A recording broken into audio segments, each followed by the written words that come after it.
My name is Michael Kolkoski, and I'm the Libertarian candidate for United States Senate out here in Hawaii 2016. Today I'm coming to you with a very important message. It's a message concerning the devil's conspiracy. You see, when I measure time and history itself, I look at the acts of man and the deeds of history, this is what becomes apparent to me. I believe that all of time and history itself literally revolved around these two great men. One being the example of good by which all other men are compared, and the other one being the most diabolical criminal in the history of mankind. I'm going to help expose this criminal today so that the people of the world and the people of America can understand why our country is as it is today, and just exactly who has done this to us. You see, it's very simple.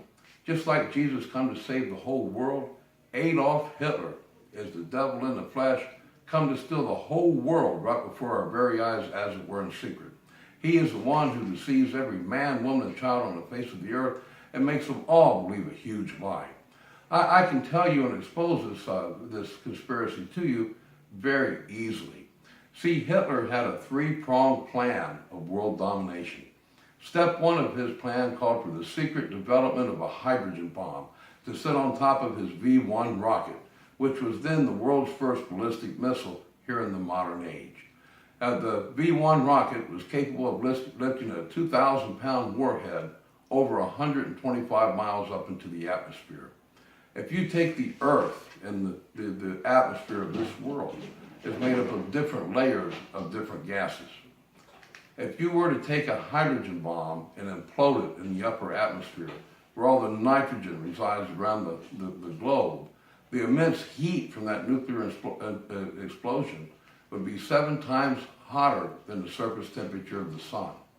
And that immense heat would set up a chain reaction in the upper atmosphere that would literally set all of the nitrogen itself on fire.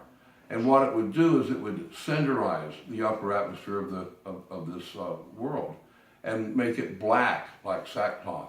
So it would prevent light from ever reaching the surface of our planet again. Hence the name Prince of Darkness, because whosoever owned or controlled such a weapon, such a god of forces as described of by Daniel the prophet, would have power to bring eternal darkness upon the face of the whole world that would never go away. See, I believe that Hitler perfected such a weapon in the 1930s, and that he used it to blackmail the leaders of the world into swearing unquestionable devotion to him and his plan to build a new world order. Step 2 of Hitler's plan called for the visible destruction of all Axis armed forces, because once Hitler perfected his doomsday device, his conventional armies become obsolete. They were of no value and use to him at all. So step 2 called for the visible destruction of all Axis armed forces. And step 3, the hook, called for the invisible preservation of all Nazi intelligence resources. It was beneficial for Hitler to deceive the whole world and to make us all believe that we had won the war, because we truly did win the battle, and we completely destroyed Hitler's state government. But in 1945, when Berlin fell to the Allies, at that time, Hitler had over 250,000 intelligence agents in the field worldwide. He had created the largest global intelligence apparatus in the history of mankind. And it is well documented that Hitler's intelligence community remained intact. It survived the demise of his state government and continued to function independent of any government throughout the entire Cold War era until the wall came down at Berlin. You see, that was Hitler's plan all along. His plan called for a theft of the whole world. And when Japan surrendered to the Allies, the whole world celebrated the end of the war. During that time of great celebration, the United States government quietly recalled all of their own intelligence officers and dismissed them on the GI Bill with a pat on the back and a handshake and a job well done, fellas, and sent them all home. And the United States government closed down the Office of Selective Services, the OSS. That was the intelligence apparatus for the United States Armed Forces during the Second World War. The United States government recalled our intelligence officers, sent them home, and shut down our intelligence agencies and turned off the lights. and they formed a brand new thing called the Central Intelligence Department. It was formed in 1946, and it's well documented that the United States government opened its arms wide to embrace all the most elite Nazi intelligence agents that they could find in the field worldwide were incorporated into the ranks of the CID when it was formed. That was Hitler's plan all along. Then those Nazi intelligence agents, they were permitted to use the Central Intelligence Department as a vehicle to capture the executive branch of government here in the United States right at the very end of the Second World War. What happened, folks, is they switched hats. Hitler had his own intelligence officers ready to go. And at the end of the war, we sent our boys home, and they come in to fill the void. They switched hats. And we have been under Nazi occupation ever since. And all those secret, top secret, black op Nazi programs that Hitler began in the 1920s, the 30s, and the 40s, all of those things were managed by his intelligence community. And at the end of the Second World War, the United States, Russia, Great Britain, and France, we competed for access to every little bit and piece of cello of that intelligence apparatus that we could find. And we took all that hardware and all those personnel and all those files back to the United States, where all that work was continued under a new flag. You know, they have been destroying our families ever since. They've been using drugs and drug legislation. They've been using the pen in Congress to make bad laws. They've been doing everything they can to enslave our people. You see, they captured the executive branch of government in the 1940s, right at the end of the Second World War. And the executive is so strong because the president, he appoints all the judges on all the bench and all the federal courts and all the heads of all the departments of the executive branch. And as commander-in-chief of the armed forces, you know, he is very strong. Those Nazis have kept us in a perpetual state of war ever since, so as to increase the powers of the office of presidency, which they have controlled. The same thing is true for Russia, Great Britain, and France. Hitler had a foolproof plan of world domination. He is the devil in the flesh come to steal the entire world right before our very eyes, as it were, in secret.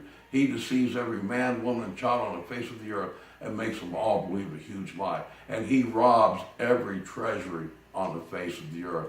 That's exactly what he does. Hitler is also the father of genetic research and cloning. The very first thing that was ever cloned in the modern age was a frog back in 1934 in Nazi Germany at the Kaiser Wilhelm Institute of Technology. Today we see the Federal Republic of Germany, which oddly enough spells frog. See, I believe in my heart that just like Jesus is raised from the grave through the natural power of God, which is love, that Satan, through the wisdom of man and the perversion of medical technology, he's discovered a way to cheat death, a way to prolong his life, a way to live twice, that he's actually literally been born again, just like Christ, only by a different means and a different process. They reincarnated him. He was cloned. That's what the whole experiment, that was the end to the means to the end that they were looking for. So if you want to know what's really going on, is we have been robbed. We have been lied to and stolen. And that devil is in control of this world. Everything that you've watched on that television since you're old enough to walk up to it and smack it with your little hands, all of that propaganda has been designed to destroy your life, to destroy your family, to make you dependent on the government, and to make you believe just anything that they tell you repeatedly over and over again. You really should unplug your television and throw it away. It is of no value to anyone at all. But if you want to know who stole the world, that's who stole the world. And he's got a plan, and his plan's not over yet. See, there's a war coming soon. And during this time of great catastrophe, this man is going to reveal himself to the entire earth as a long-awaited Jewish Messiah.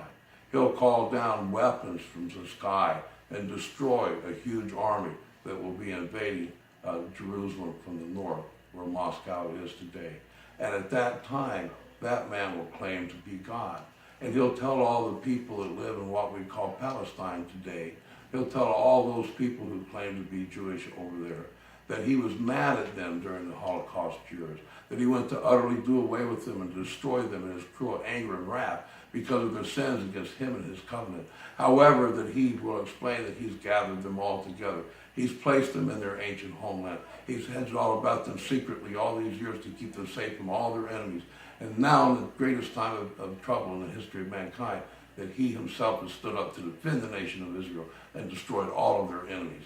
He will claim to be their God, the Messiah, the Savior of the world. And then he will tell them that he's going to help them to rebuild his temple in Jerusalem. Because no matter what you read about Adolf Hitler, one thing stands out. To him, it's not political, it's religious.